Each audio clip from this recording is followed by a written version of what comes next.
আসসালামু আলাইকুম দর্শক, আমরা এখন অবস্থান করছি জিঞ্জিরা হাটে।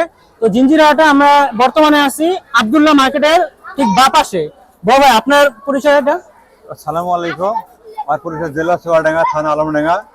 আমি জিঞ্জিরা হাটে গরু আনছি 11টা। আপনার নামটা ভাই? আমার নাম মোহাম্মদ রবিউল ইসলাম। মোহাম্মদ রবিউল ইসলাম। তো আপনার এই যে কালেকশনে সব গরু এগুলো সব আপনার নাকি? এগুলো আমার 11টা গরু আছে লাইন। আচ্ছা, চুয়াডাঙ্গা থেকে আসছেন? চুয়াডাঙ্গা থেকে, আলমডাঙ্গা থানা। আলমডাঙ্গা থানা। আচ্ছা, এই যে সব দেখা যাচ্ছে সুঠাম দেহের গরু সব আপনার কালেকশন নাকি? হ্যাঁ, এগুলো মাশাআল্লাহ, বড়ি পাল্লা গরু সব। সব আপনার নিজস্ব পালা গরু? আচ্ছা ভাই, দেখেন সুন্দর দেখেন। এটা কয়দিন আপনার পালা? একদম ছোট থেকে এগুলো পালা নাকি? এগুলো পারা তোমার এটা কিছু আছে 8 মাস, আচ্ছা 9 মাস, 6 মাস এইভাবে হবে। এখন ভাই এগুলো ওজন কিরকম হবে একটা? এগুলো ওজন হবে 7 মণ হইব। 7 মণ প্লাস? জি, মানে মোটামুটি সবগুলো 7 মণ প্লাস? আপনার 7 মণ আর 7.5 মণ আছে।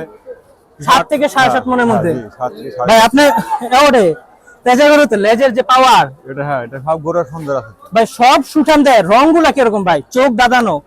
এই গরু সোয়াডাইতে গরু আছে, কোমা গরু আনি না। দেখি গরুটা সুন্দর করে এই গরুটা। আচ্ছা ভাই, ঈদের মধ্যে এর মধ্যে আপনার কোনো বেচা বিক্রি হইছে?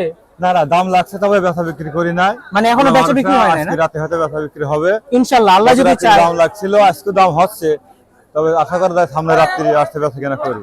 ইনশাআল্লাহ আল্লাহ দাম হচ্ছে, যদি খারাপ চায়। না, দাম ভালো আছে। এখন ভাই এগুলো চাওয়া দাম কিরকম আপনার? এগুলা চাচ্ছে, এগুলা তোমার 3.5 লাখ। 3.5 লাখ করে আপনার চাওয়া দাম? জি। ছাড়বেন কত হইলে আনুমানিক? ওয়ারেন নিয়ে চাচ্ছে, দেখা যাচ্ছে 250 বা গতবার এর মনে হইলে ছেড়ে দিবেন? হ্যাঁ। আর এই যে ওই পাশেরটা ওটা?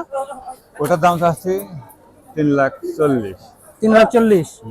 ও মা, 40, 50 এইভাবে 30 এইভাবে দাম 3 লাখ। আমার নিচে গরু সব গরু এক সলিড গরু, ভালো গরু। কোমা গরু না, এটা দেখছে একটা কোমা গরু না। হ্যাঁ ভাই, সব দেখা যাচ্ছে আপনার গরু যে স্বাস্থ্য সুঠাম দেয়, সব সুঠাম দেয়। উচ্চতা সব তো দেখা যায় 5.5 ফিটের উপরে, 5 ফিট 6 ইঞ্চির মতো। সব আপনাদের কালেকশন এগুলো না? হ্যাঁ, যে ওই যে সাদা হইতে শুরু করে, সাদাটা আছে না, এই দুটো সাদা সাথী আছে। ভাই আপনি এর 11টা গরু। ইয়া না কি জানি কার দেশাল নাকি? হয় দেখাল গরু সব। সব দেশাল গৃহস্থের গরু? এগুলো হচ্ছে পালা গরু, আমাদের খামারে গরু না, আমাদের বাড়ি পালছে। এগুলো এখানে নিয়ে আনছে বিক্রি করে। তো খামারে আপনি মানে গৃহস্থতে খাওয়া দাওয়া কি করেছেন এগুলো? এটা এই যে পুরা ভুসি খ্যাট, এটা চুরি করে কুচি কুচি কেটে এর ভিতরে ছানি দিয়ে মাকে খাওয়াই নেয়। আচ্ছা, মানে ঘাস জাতীয় কোনো জাম্বু ঘাস বা ঘাস জাতীয় খাবার ওই খাওয়াইছেন? কাঁচা ঘাসও দেওয়া হয়, সবুজ ঘাসও জাতীয় দেওয়া ঘাস আছে, হালকা দেওয়া না, তো পুষ্টি আসে না। তো মানে ঠিক বুসি হয় না, জাতীয় হ্যাঁ, খাবারই বেশি? ওইগুলা বেশি খাবার। আচ্ছা আচ্ছা ভাই, ধন্যবাদ আপনার সময়টা দেওয়ার জন্য। আর আপনার ফোন নাম্বারটা যদি দিয়ে রাখতেন যাতে জনগণ আপনার। তোলেন 01732 01732 12 42 26। 124226। আচ্ছা ভাই, ধন্যবাদ।